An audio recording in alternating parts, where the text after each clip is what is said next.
오늘 아침 우리에게 주시는 하나님 말씀은 열왕기상 14장 1절로 20절까지의 말씀입니다. 열왕기상 14장 1절로 20절까지의 말씀을 봉독하겠습니다. 그때의 여로보암의 아들 아비야가 병든지라 여로보암이 자기 아내에게 이르되 청하건대 일어나 변장하여 사람들이 그대가 여로보암의 아내임을 알지 못하게 하고 실로로 가서 거기 선지자 아히야가 있나니 그는 이전에 내가 이 백성의 왕이 될 것을 내게 말한 사람이니라. 그대의 손에 떡 10개와 과자와 꿀 한 병을 가지고 그에게로 가라. 그가 그대에게 이 아이가 어떻게 될지를 알게 하리라. 여로보암의 아내가 그대로 하여 일어나 실로로 가서 아히야의 집에 이르니 아히야는 나이가 많아 눈이 어두워 보지 못하더라. 여호와께서 아히야에게 이르시되 여로보암의 아내가 자기 아들이 병 들었으므로 내게 물으러 오나니 너는 이러이러하게 대답하라. 그가 들어올 때에 다른 사람인 체함이니라. 그가 문으로 들어올 때에 아히야가 그 발소리를 듣고 말하되 여로보암의 아내여 들어오라. 내가 어찌하여 다른 사람인 체하느냐. 내가 명령을 받아 흉한 일을 내게 전하리니 가서 여로보암에게 말하라. 이스라엘의 하나님 여호와의 말씀이 내가 너를 백성 중에서 들어 내 백성 이스라엘의 주권자가 되게 하고 나라를 다윗의 집에서 찢어내어 내게 주었거늘 너는 내 종 다윗이 내 명령을 지켜 전심으로 나를 따르며 나 보기에 정직한 일만 행하였음과 같지 아니하고 내 이전 사람들보다도 더 악을 행하고 가서 너를 위하여 다른 신을 만들며 우상을 부어 만들어 나를 노엽게 하고 나를 내 등 뒤에 버렸도다. 그러므로 내가 여로보암의 집에 재앙을 내려 여로보암에게 속한 산에는 이스라엘 가운데 매인자나 노인자나 다 끊어버리되 거름더미를 쓸어버림 같이 여로보암의 집을 말갛게 쓸어버릴지라. 여로보암에게 속한 자가 성읍에서 죽은즉 개가 먹고 들에서 죽은즉 공중의 새가 먹으리니 이는 여호와께서 말씀하셨음이니라 하셨나니 너는 일어나 내 집으로 가라. 내 발이 성읍에 들어갈 때에 그 아이가 죽을지라. 온 이스라엘이 그를 위하여 슬퍼하며 장사하려니와 여로보암에게 속한 자는 오직 이 아이만 묘실에 들어가리니 이는 여로보암의 집 가운데에서 그가 이스라엘의 하나님 여호와를 향하여 선한 뜻을 품었음이니라. 여호와께서 이스라엘 위에 한 왕을 일으키신즉 그가 그날에 여로보암의 집을 끊어버리리라. 언제냐 하니 곧 이제라. 여호와께서 이스라엘을 쳐서 물에서 흔들리는 갈대같이 되게 하시고 이스라엘을 그의 조상들에게 주신 이 좋은 땅에서 뽑아 그들을 강 너머로 흩으시리니 그들이 아세라 상을 만들어 여호와를 진노하게 하였음이니라. 여호와께서 여로보암의 죄로 말미암아 이스라엘을 버리시리니 이는 그도 범죄하고 이스라엘로 범죄하게 하였음이니라 하니라. 여로보암의 아내가 일어나 디르사로 돌아가서 집 문지방에 이를 때에 그 아이가 죽은지라. 온 이스라엘이 그를 장사하고 그를 위하여 슬퍼하니 여호와께서 그의 종 선지자 아히야를 통하여 하신 말씀과 같이 되었더라. 여로보암의 그 남은 행적 곧 그가 어떻게 싸웠는지와 어떻게 다스렸는지는 이스라엘 왕 역대지략에 기록되니라. 여로보암이 왕이 된 지 22년이라. 그가 그의 조상들과 함께 잠에 그의 아들 나답이 대신하여 왕이 되니라. 아멘. 자, 14장 1절부터 21절까지 좀 긴 본문으로 오늘 본문이 편성이 되어 있습니다. 자, 이 14장의 말씀은 북왕국 이스라엘의 첫 번째 왕 여로보암의 이야기가 계속 이어지게 됩니다. 우리가 어제도 그제도 13장의 말씀에서 쭉 보아왔던 것처럼 여로보암은 하나님께서 선지자를 통해서 말씀하셔서 그가 이스라엘의 북이스라엘의 왕이 되었습니다. 오늘 본문에 나오는 아히야 선지자가 바로 그 사람입니다. 그러나 그 이후에 그는 하나님 앞에서 죄 가운데 빠져서 하나님의 명령대로 순종하지 아니하고 오히려 하나님의 명령도 율법도 제 멋대로 바꾸어 버리는 등 온갖 악행을 저질렀습니다. 가장 큰 것은 예루살렘 성전에 예배하러 가는 그 백성들을 막기 위해서 저 북쪽의 단과 남쪽의 베델에다가 금송아지를 하나씩 만들어 두고 거기서 예배하도록, 거기서 제사하도록 그렇게 우상 숭배를 행하게 했던 것이 여로보암입니다. 하나님께서는 하나님의 사람을 보내서 경고하시고 심판을 말씀하시지만 여로보암은 듣지 않습니다. 또 그 하나님의 사람이 하나님의 엄중한 명령을 지키지 않았을 때 사자에 물려 죽는 그것을 보았음에도 불구하고 여로보암은 꿈쩍도 하지 않습니다. 하나님의 말씀이 엄중하고 하나님은 말씀하신 대로 행하시는 것을 여로보암이 보았고 또 들었고 경험을 하였지만 그럼에도 불구하고 여로보암은 그저 하나님께로 다시금 돌이키지 않습니다. 자, 그런데 오늘 본문의 말씀에 이르게 되면 그때에 여로보암의 아들 아비야가 병든지라. 자, 여기 그때라고 하는 것은 바로 우리가 앞에서 13장에서 쭉 봐왔던 이렇게 여로보암이 계속해서 그가 여러 가지 그 자신이 손이 말랐다가 마비가 되었다가 회복되어지는 것도 경험하고 여러 가지 체험을 했음에도 불구하고 하나님께로 돌아오지 않는 바로 그런 때에 이제는 하나님께서 여로보암 자신을 쳐서 그 손이 마비되어지도록 하는 그런 경험만이 아니라 이제는 그의 아들을 칩니다. 그런데 그 아들 여로보암의 아들 아비야는 오늘 본문 13절의 말씀에 보면 하나님을 향해서 선한 뜻을 품었다 라고 말할 만큼 여로보암 집안 식구들 중에서 그래도 가장 하나님 앞에서 진실하게 하나님의 뜻을 구하며 살았던 그런 아들이었던 것 같습니다. 자, 그런데 하나님께서는 하나님의 그 역사하심을 나타내시려고 이 신실하게 하나님 섬기는 여로보암 집안에서 그래도 하나님의 그 뜻을 따르는 그 아비야, 여로보암의 아들 아비야가 병들게 만드신 것입니다. 자, 그러자 아버지 여로보암은 이것이 하나님께서 징계하시는 바인가? 하나님께서 이렇게 행하시는 것인가? 라고 하는 것을 한번 확인하고자 하는 그런 마음이 생깁니다. 자, 그래서 아들이 병들어지자 이제 이 아주 완고했던 여로보암조차도 아들이 병들자 이제 하나님의 사람을 찾아가게 되는 겁니다. 그러나 자신이 직접 찾아가지 아니하고 자기의 아내를 보냅니다. 아내도 그냥 보내는 게 아니라 변장을 시켜서 보냅니다. 왜냐하면 변장을 시켜서 보내야 여로보암의 아내라고 하는 것을 모르도록 해야지만 그 아들이 이 병든 것에서부터 다시 회복될지 아니면 그렇지 않을지를 정확하게 그 아이야 선지자를 통해서 알 수 있겠다라고 생각을 한 겁니다. 자, 그래서 그의 아내를 당신은 가서 변장을 하고 그 아이야 선지자를 찾아가라고 말을 합니다. 그러면서 하는 말이 2절 말씀에 보면 그 중간에 거기 선지자 아히야가 있나니 그는 이전에 내가 이 백성의 왕이 될 것을 내게 말한 사람이니라. 여로보암은 너무나 잘 압니다. 아히야 선지자가 그렇게 예언한 말씀대로 자기가 북왕국의 이스라엘의 왕이 되었다라고 하는 것을 지금 본인이 자기 아내에게 말하는 것처럼 이 여로보암은 너무나 잘 알고 있습니다. 그렇기 때문에 이 여로보암은 하나님께서 내 아들에게 병들게 하심이 하나님이 심판인가, 하나님이 행하시는 일인가 라고 하는 그런 두려운 마음으로 또 그것을 분명하게 확인해야겠다는 마음으로도 그의 아내를 변장을 시켜서 이 아히야 선지자에게 보냈던 겁니다. 그래서 그 선지자로 하여금 바로 이 아이가 우리 아들이 어떻게 될지를 당신에게 대답할 수 있도록 이야기할 수 있도록 당신이 찾아가라고 말하는 겁니다.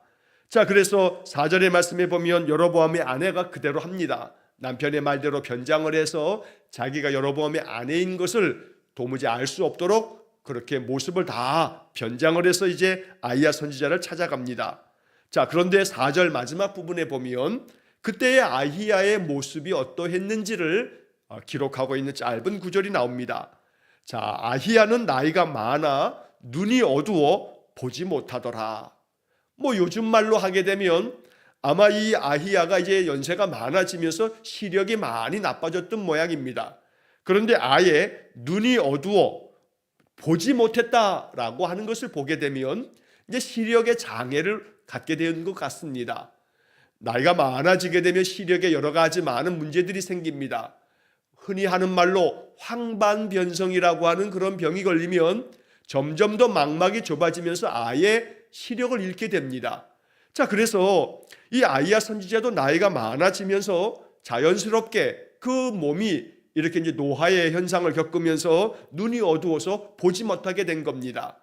자, 그러나 중요한 것은 눈을 보지는 못했지만 이 아이야 선지자는 그의 육신의 시력은 이렇게 자연적인 그런 현상대로 하나님이 정하신 이 육신의 연약함 때문에 시력을 점점 잃어가고 눈을 앞을 보지 못할 정도가 되었지만, 그러나 이 아이야 선지자는 하나님 앞에 진실한 선지자의 삶을 살면서 그의 영적인 귀는 밝아서 영적으로는 하나님의 말씀을 선명하게 듣는 그런 영적인 사람이었음을 우리가 보게 됩니다. 자, 5절 말씀에 보면 여호와께서 아이야에게 이르시되 여로보암의 아내가 자기 아들이 병들었으므로 내게 물으러 오나니 너는 이러이러하게 대답하라 라고 하나님께서 아이야 선지자에게 미리 말씀해 주십니다. 자, 그래서 우리는 이 4절과 5절 사이에 바로 이 아이야 선지자의 그런 모습을 대비가 되도록 기록되어진 이 모습에서 우리의 마음 가운데 깊은 기도가 이루어져야겠습니다. 육신은 연약해집니다. 세월이 가면 갈수록 몸은 오랜 세월 동안에 사용했기 때문에 몸이 고장이 나듯 병이 들기도 합니다. 그렇게 병이 들면 병이 들수록 여러 가지 질병이 몸에 찾아옵니다. 그럼 마음이 자꾸 그 힘든 육신의 질병으로 인해서 마음도 가라앉고 낙담이 될 때가 있습니다. 그러나 그럴수록 우리의 마음에 믿음이 필요합니다. 우리가 평생 믿음의 삶을 사는 까닭은 바로 그러한 시절에도 우리의 마음을 굳건하게 하기 위해서 믿음을 준비해 오는 겁니다. 오랜 세월 동안의 믿음의 삶을 살아오면서 점점 나이가 많아지면서 찾아오는 여러 가지 육신의 연약함과 질병이 찾아올 때에는 마음에 낙담하거나 마음에 괴로워하기보다는 오히려 지금까지의 믿음의 삶을 통해서 굳건하게 나의 삶의 이러한 모습들을 믿음으로 해석하고 또 믿음으로 견디고 이겨나갈 수 있는 그런 은혜가 있기를 간절히 축원합니다. 자, 이 아이야 선지자도 진실한 하나님의 사람 선지자도 눈이 어두워 보지 못할 정도가 됩니다. 그러나 그가 비록 육신의 한계, 육신의 연약함은 찾아오지만 그러나 그의 영적인 상태만큼은 언제나 하나님의 말씀을 선명하게 듣는 그런 영적으로는 충만한 은혜의 삶을 살았음을 5절이 말씀하는 겁니다. 그러므로 오늘 이 아이야 선지자가 우리의 마음 가운데 아름다운 모델이 될 수 있기를 간절히 원합니다. 내가 세월이 많이 흘러서 육신의 여러 가지 많은 연약함들이 찾아오게 될 때 아이야 선지자처럼 내 영적인 상태만큼은 더욱더 영적으로 하나님의 말씀을 깊이 알아들을 수 있는 그런 은혜를 내려달라고 늘 기도하셔서, 그래서 육신은 연약해지더라도 나의 영은 날마다 새로워져서 하나님과 깊은 영적인 교통함을 이루며 사는 그런 복된 삶을 우리가 늘 소망하고 기도해야겠습니다. 그래서 이 5절 말씀처럼 하나님께서 아이야에게 말하면 아이야는 하나님의 말씀을 선명하게 듣습니다. 여로보암의 아내가 이제 자기 아들이 병들었기 때문에 너에게 그 아들이 어떻게 될지를 물어보기 위해서 올 것이다. 그런데 이 여로보암의 아내가 너에게 올 때는 그가 다른 사람인 채 하면서 그렇게 올 거다라고 하는 이야기를 들려주시는 겁니다. 그러면 너는 그 사람에게, 그 여로보암의 아내에게 이러이러하게 대답을 하라 라고 하나님께서 이 아이야 선지자에게 미리 그 모든 것들을 말씀해 주십니다. 자, 그러자 이제 곧 많이 지나지 않아서 이 여로보암의 아내가 이 아이야 선지자의 집으로 들어옵니다. 자, 문으로 그가 들어올 때에 아이야가 그 발소리를 듣습니다. 눈은 보지 못하기 때문에 볼 수는 없지만 그 소리로 그것을 알아차리면서 이제 6절 말씀에 보면 아이야 선지자가 바로 여로보암의 아내에게 이렇게 이야기합니다. 여로보암의 아내여 들어오라. 내가 어찌하여 다른 사람인 채 하느냐. 아마도 여로보암의 아내가 마음 가운데 깜짝 놀랐을 겁니다. 자기가 이렇게 변장하고 온 것은 아무도 모르는데 어떻게 선지자가 이렇게 나를 보지도 아니하고 단박에 알아맞출까? 라고 하는 생각에 아마 소름이 돋을 만큼 여로보암의 아내가 깜짝 놀랐을 겁니다. 그러면서 이 아이야 선지자는 그 여로보암 아내에게 보지도 못하는 그러한 채로 하나님의 말씀에 의해서 이제 하나님이 주셨던 말씀을 그대로 이야기하는 겁니다. 내가 명령을 받아 흉한 일을 내게 전하리니 라고 6절 마지막에 적혀져 있습니다. 내가 하나님의 명령을 받아서 너에게 전하는 이 일들은 흉한 일이다. 그러나 나는 명령을 받은 것이기 때문에 흉한 일이라도 내가 지금 당신에게 이 말씀을 전할 뿐이다 라고 하듯 이렇게 말씀하는 겁니다. 자, 7절의 이하의 말씀에서 가서 너의 남편 여로보암에게 이렇게 말하라고 이제 이 아이야 선지자가 하나님의 말씀을 전합니다. 자, 7절에 보면 이스라엘의 하나님 여호와의 말씀이 내가 너를 백성 중에서 들어 내 백성 이스라엘의 주권자가 되게 했다. 그래서 나라를 다윗의 집에서 찢어내서 내가 너에게 줬다. 너는 내 종 다윗이 내 명령을 지켜 전심으로 나를 따르고 또 나 보이기에 정직하게 행한 것 같이 네가 하지 않았다. 분명히 여로보암 너에게 다윗이 행한 것 같이 그렇게 늘 전심으로 말씀과 모든 명령과 명령 그 규례대로 네가 준행하게 되면 너의 집을 견고하게 해주겠다고 했는데 네가 그렇게 하지 않았다. 오히려 이전 사람들보다 더 악을 행하고 가서 너를 위하여 다른 신을 만들며 또 우상을 부어 만들어서 나를 노엽게 했다. 그리고 나를 너의 등 뒤에 버렸도다 라고 9절에서 말씀합니다. 이것이 바로 하나님께서 여로보암의 아내를 통해서 이제 여로보암에게 가서 전하라고 들려주신 말씀입니다. 하나님께서는 여로보암에 행했던 모든 일들을 보고 계셨던 겁니다.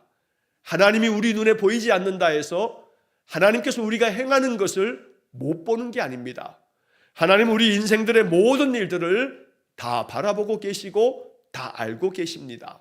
여로보암은 마치 자기 눈에 하나님이 보이지 않는다고 하나님이 마치 안 계신 양, 또 하나님이 나를 보지 못할 것인 양 그렇게 우상들을 만들고 금송아지를 만들어 그 백성들까지 우상을 숭배하게 만드는 그런 못된 죄들을 계속해서 범하였던 겁니다. 자, 그래서 하나님께서는 아이야 선지자를 통해서 여로보암의 아내에게 이제 엄중한 심판의 말씀까지 전하십니다. 10절 말씀에 보면 그러므로 내가 여로보암의 집에 재앙을 내려 여로보암에게 속한 사내는 이스라엘 가운데 매인자나 노인자나 다 끊어버리되. 자, 여기 이스라엘 가운데 매인자나 노인자나, 여기서 매여 있는 자라고 하는 것은 종들을 말하는 거고 놓여 있다라고 하는 것은 자유인을 말하는 겁니다. 그러니까 여로보암의 집에 속해져 있는, 예를 들어 여로보암이 왕이니까 여로보암의 그 왕의 집에서 종노릇하는 자들이나 아니면 여로보암의 그 집안에 여로보암의 자식들이나 어찌됐든 간에 그 집안에 속해져 있는 남자들은 하나님께서 다 그들을 끊어버리겠다, 죽여버리겠다는 겁니다. 자, 그래서 여로보암의 집에 이렇게 재앙을 내려서 그 집에 속해져 있는 종이든 자유인이든 그저 사내들은 다 끊어버리되 거름더미를 쓸어버림 같이 여로보암의 집을 말갛게 쓸어버리겠다라고 아주 엄중한 그런 심판의 말씀을 하나님께서 아이야 선지자를 통해서 여로보암의 아내에게 들려주고 있는 겁니다. 자, 또한 11절 말씀에서는 여로보암에게 속한 자가 성읍에서 죽은즉 개가 먹을 거고 들에서 죽으면 공중의 새가 먹을 거다. 이것이 여호와께서 말씀하신 바다 라고 아이야 선지자가 말씀하는 겁니다. 그러니까 여로보암의 집에 속해져 있는 자들은 그 죽음을 맞이하더라도 제대로 자기들의 집안의 무덤에 묻힐 수가 없고 들판에서 공중에 그러한 새들의 먹이가 되거나 또 아니면 개들의 먹이가 될 만큼 만신창이가 되어서 죽은 시체까지도 그렇게 완전히 짐승의 밥이 되어 뜯겨지는 그런 최후를 맞이하는 심판을 당할 것이라고 아주 참혹한 그런 심판의 말씀을 전하고 계시는 겁니다. 이런 말씀을 듣는다면 여로보암의 아내가 자기 남편에게 찾아가서 이제 이 모든 선지자의 이야기를 들려주고 우리가 빨리 하나님께로 돌아와야겠다고, 우리 아이가 이제 이렇게 될 것이고 선지자의 말씀이 이러이러하니 우리가 빨리 하나님 앞에 돌아와 회개하고 하나님께로 나아가야겠다고 아마 서둘러 그렇게 하나님께로 나아올 수 있었어야 했을 겁니다.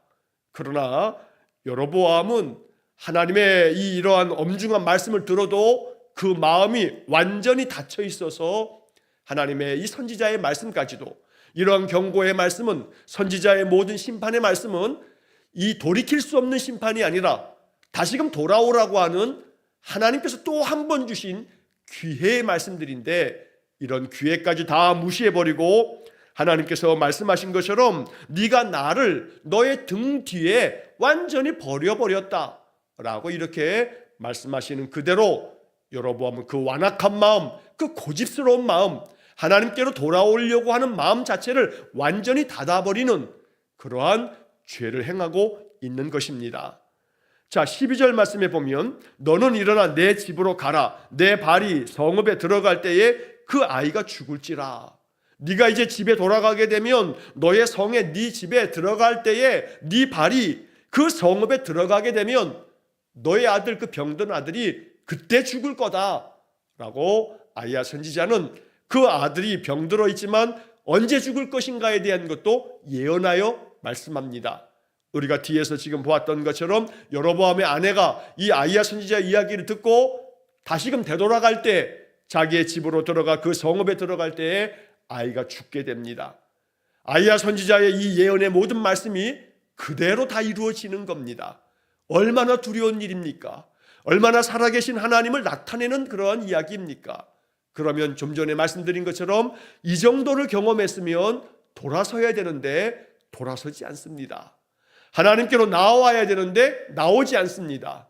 아무리 선지자를 통해서 말씀해도, 아무리 놀라운 증거들을 눈으로 보여줘도 그 마음의 완악함을 꺾지 아니하고 하나님을 내팽개치고 버려버리고 맙니다. 이것이 죄성 가득한 인간의 모습입니다. 그러나 우리가 이런 말씀을 바라보면서 참 여로보암이 어리석다라고 하는 생각만 하면 안 됩니다. 왜냐하면 우리도 여로보암처럼 우리의 고집 때문에, 우리의 완고함 때문에 하나님께서 내게 마음의 감동도 주시고 또 생각나게 하시고 이렇게 해야 한다, 이렇게 하는 것이 하나님이 원하시는 거다, 하나님께서 기뻐하시는 것이 이러한 일이다 하면서 내 마음 가운데 생각나게 해주시지만 그게 하나님의 말씀임에도 불구하고 무시해버리고 이건 안 해도 돼, 이건 안 하는 게 낫겠어 라고 자기 생각으로 재단해서 잘라버리고 그렇게 하나님의 말씀을 무시할 때가 많습니다. 크고 작은 여러 가지 인생의 일 속에서도 늘 우리는 마음 가운데 내 생각과 내 판단과 또 내 고집으로 하나님이 성령 안에서 내게 말씀하셔도 이러저러한 이유로 이것들을 배척해버릴 때가 많습니다. 그러니 여로보암과 또 우리 자신을 바라보면 50보 100보입니다. 여로보암처럼 금송아지를 만들지도 않았고 여로보암처럼 우상을 섬기지도 않았고 여러 가지로 여로보암하고는 나는 다르다라고 생각할지 모르지만 그러나 여전히 우리는 여로보암처럼 하나님이 내게 말씀하시는 것들 내 마음 가운데 깨닫게 해주시면서 내가 이제는 이렇게 살아가야겠다라고 결심했던 것들 하나님이 내게 선명하게 말씀하시는 여러 가지 것들을 무시해버리면서 불순종하며 살아가는 일들이 참 많다는 겁니다. 그러므로 우리 모두는 예외 없이 오늘 이 여로보암의 이야기를 읽으면서 어찌 보면 이것이 나의 이야기일 수 있다라고 하는 경고로 삼으면서 이 말씀을 항상 마음 가운데 새기는 그런 믿음의 사람이 될 때 우리의 믿음은 지혜로운 믿음이 되는 것입니다. 자, 이렇게 해서 이제 아이야 선지자의 그 예언의 말씀이 이루어질 때 이제 13절 말씀에 보면 그렇게 너의 아이가 죽게 되면 온 이스라엘이 그 너의 아이 그 아비야를 위해서 슬퍼하며 장사할 거다. 자, 그런데 그 너의 아이 그 아비야 그 병든 아이는 여호와를 향해서 선한 뜻을 품은 그런 아들이기 때문에 오히려 그 아이만 묘실에 들어갈 거다라고 아이야 선지자는 말씀합니다. 왜냐하면 좀 전에 그 위에 11절의 말씀에서 이스라엘의 사람들은 그들이 죽으면 그 죽은 즉 성읍에서 죽으면 개가 먹고 들에서 죽으면 공중의 새가 먹고, 그래서 그 여로보암에 속하여 있는 그런 집안 사람들이, 그 사내들이 다 거름더미가 돼가지고 다 그들을 말갛게 쓸어버리시겠다고 했지만, 그러나 여로보암의 집안 식구들 가운데에서도 오직 그의 아들, 병들었지만 그 아비야만큼은 병들어 죽게 될 것이지만, 아비야만큼은 하나님 앞에서 하나님을 향하여 선한 뜻을 품은 그런 믿음의 아들이기 때문에 내가 그는 장사가 되어도 온 이스라엘 백성들이 슬퍼하며 애도하면서 그를 그 묘실, 그 장례를 온전하게 잘 장례하도록 그렇게 할 것이라고 말씀하는 겁니다. 어찌 보면 아비야는 하나님을 향해서 선한 뜻을 품었음에도 불구하고 하나님이 그를 병들어 죽게 하셨습니다. 그러나 그의 죽음은 하나님 안에서의 복된 죽음이 되어지고 있다는 겁니다. 여기서 우리가 한 가지 기억해야 할 것이 있습니다. 요한계시록 14장 13절 말씀입니다. 신약성경 요한계시록 14장 13절 말씀에 이런 말씀이 기록되어 있습니다. 내가 들으니 하늘에서 음성이 나서 이르되 기록하라. 지금 이후로 주 안에서 죽는 자들은 복이 있도다 하시매, 성령이 이르시되 그러하다 그들이 수고를 그치고 쉬리니 이는 그들의 행한 일이 따름이라 하시더라. 자, 이 말씀의 의미가 무엇이냐 하면, 지금 여로보암의 아들 아비야는 자기 아버지는 우상을 섬기고 있지만 이 아비야는 하나님 앞에서 늘 하나님을 향해서 선한 뜻을 품었던 진실한 믿음의 아들이었습니다. 아버지를 닮지 않았습니다. 아버지는 죄 가운데 빠졌지만 아비야 그 아들은 하나님 앞에서 선한 뜻을 품은 아들이었습니다. 그때에 하나님은 그를 병들게 하여 그를 하나님의 품으로 데려가신 겁니다. 세상에서 우리의 생명이 다하면 그 생명은 끝나는 게 아니고 육신은 흙으로 돌아갈지 모르나 이것은 우리의 몸이 흙에서부터 왔으니 흙으로 돌아가라 하시는 시편의 말씀대로 되어지는 겁니다. 그러나 우리의 영혼을 하나님 받으셔서 하나님 나라의 하늘 장막에 우리를 두시는 것입니다. 하나님 품 안에 받으시는 겁니다. 그래서 요한계시록 14장 13절의 말씀은 주님 안에서 죽는 자는 복이 있다. 왜냐하면 성령께서 말씀하신 것처럼 그러하다 그들이 수고를 그치고 쉬고 있기 때문이다 라고 말씀하는 겁니다. 아비야로 하여금 아버지 여로보암 왕이 죄 가운데 우상 숭배하고 모든 백성들도 왕이 그렇게 종용하니 이스라엘 백성들이 다 우상 숭배에 빠지고 하나님 앞에서 죄악된 인생이 되고 이제는 멸망받을 그런 백성들이 되어질 때 하나님께서 아비야를 어찌 보면 이 땅에서의 생명은 멈추게 하셔서 병들어 죽게 했지만 하나님이 그를 하나님의 품으로 받아들이셨다는 겁니다. 그래서 요한계시록 14장 13절 말씀처럼 지금 이 아비야는 병들어 죽었지만 영적으로는 하나님께서 주님 안에서 하나님 안에서 그로 하여금 죽음을 맞이하게 하여 그렇게 주 안에서 죽는 자는 복되다는 요한계시록 14장 13절 말씀을 아비야에게 하나님 베풀어 주셨던 겁니다. 그래서 그의 모든 수고를 그치고 이제 하나님 품 안으로 아비야가 안기게 되었다는 겁니다. 자, 그리고 난 다음 이 아히야 선지자는 여로보암의 아내에게 계속해서 이렇게 말씀합니다. 여호와께서 이스라엘 위에 한 왕을 일으키신즉 그가 그날에 여로보암의 집을 끊어버리리라. 자, 예언의 말씀은 계속 이어집니다. 하나님께서 이스라엘 위에 한 왕을 일으킬 거다. 여기서 한 왕은 이제 여로보암의 또 다른 아들 나답이 이어서 왕이 됩니다. 그것이 맨 마지막 20절의 말씀에 기록되어 있습니다. 그의 아들 나답이 대신하여 왕이 되니라. 여로보암도 죽고 여로보암의 또 다른 아들 나답이 아버지를 이어서 왕이 된 겁니다. 그러나 그 나답은 2년 만에 구테타에 의해서 쫓겨나게 됩니다. 죽음을 맞습니다. 그리고 등장하는 새 왕이 북이스라엘의 세 번째 왕인 바사라고 하는 사람입니다. 우리가 이제 열왕기상 15장 27절에서 이 바사가 구테타를 일으켜서 여로보암의 아들 나답을 죽이는 그런 이야기를 이제 보게 될 것입니다. 그래서 한 왕을 일으키신즉 이라고 하는 14절의 말씀에 한 왕은 바로 이제 곧 나타나게 될 바사를 말하는 겁니다. 그리고 그 바하사가 바로 그날에 여로보암의 집을 다 끊어버리겠다라고 말씀하는데, 이 예언의 말씀은 15장 29절에서 그대로 이루어지게 됩니다.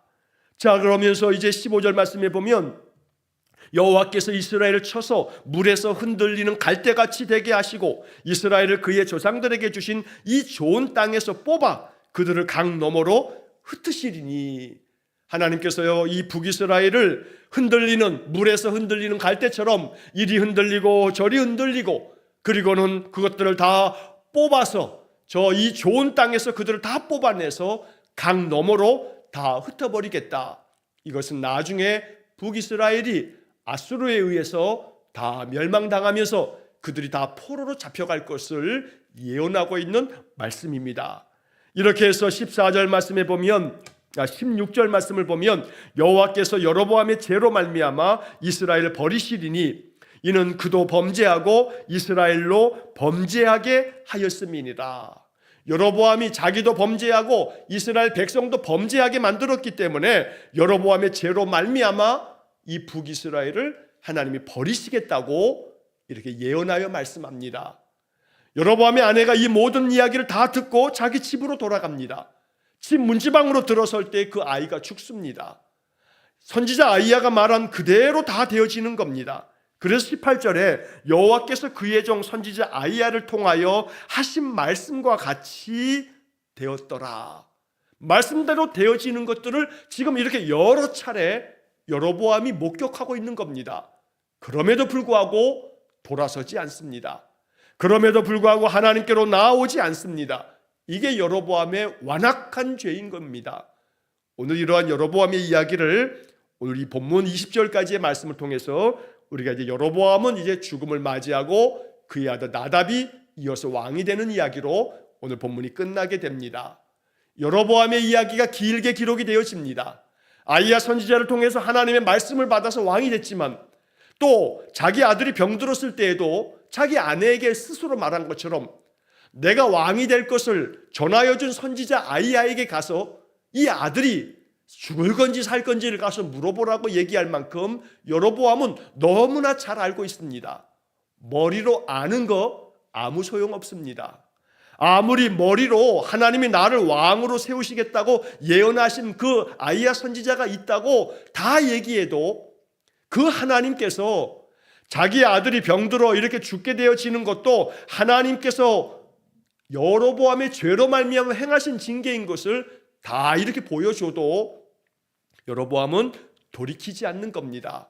오늘 이런 여로보암의 모습을 바라보면서 우리 믿음의 사람들도 이것을 늘 반면교사로 삼고 경계로 삼아서 늘 더욱더 진실하게 늘 하나님 앞에서 그 말씀대로 준행할 것을, 나의 신앙의 삶이 내 인격을 변화시켜서 나의 성품이 변화되어서 나의 행동이 변화되고 나의 습관이 변화되고 하나님 앞에서 끊어버릴 것은 끊어버리고 행치 말아야 할 것은 행치 않으면서 또 하나님께서 기뻐하시는 일들은 온전히 행하면서 살아갈 줄 아는 그런 진실한 믿음의 사람들 되시기를 주의 이름으로 간절히 축원합니다. 기도하겠습니다. 자비로우신 아버지 하나님, 북왕국 이스라엘의 첫 번째 왕 여로보암의 이야기를 이 열왕기서의 말씀을 통해서 우리가 묵상하면서 우리의 마음 가운데 깨달음을 얻게 해 주옵소서. 영적 교훈이 우리의 마음 깊이 새겨지게 해 주옵소서. 여로보암이 우리보다 더 완악한 죄라고 여로보암의 어리석음을 탓하는 것이 아니라 나도 역시 마찬가지로 하나님께서 늘 내 마음에 감동을 주시며 깨닫게 하시며 교훈하셔도 그 말씀대로 순종치 못함이 있으니 하나님, 나 자신을 살펴서 이런 말씀들이 내 마음 가운데 깊은 깨달음 되어 말씀으로 인하여 우리가 변화되어져 가도록 은혜를 내려 주옵소서. 다만 여로보암의 아들 아비야에 대하여 그는 여호와를 향하여 선한 뜻을 품었다고 말씀하시며 비록 그가 병들어 이 땅에서는 죽음을 맞이하나 그의 죽음은 주 안에서 죽는 자들은 복이 있다는 계시록의 말씀처럼 하나님께서 그의 수고와 그의 모든 것들을 쉬게 하시며 하나님 품에 안으신 것이니 그 여로보암의 아들의 죽음이 우리에게는 또 하나의 위로와 또 소망이 되도록 은혜를 내려 주옵소서. 언제나 말씀 속에서 우리 삶의 길을 찾아서 우리 평생의 인생의 길이 믿음의 길이요 생명의 길로 걸어가는 우리 모든 성도들 되게 해 주옵소서.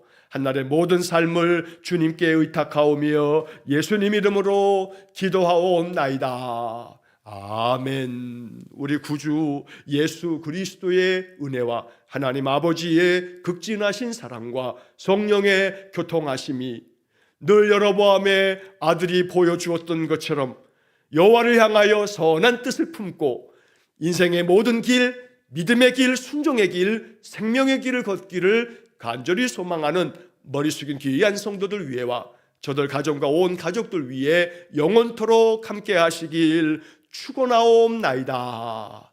아멘.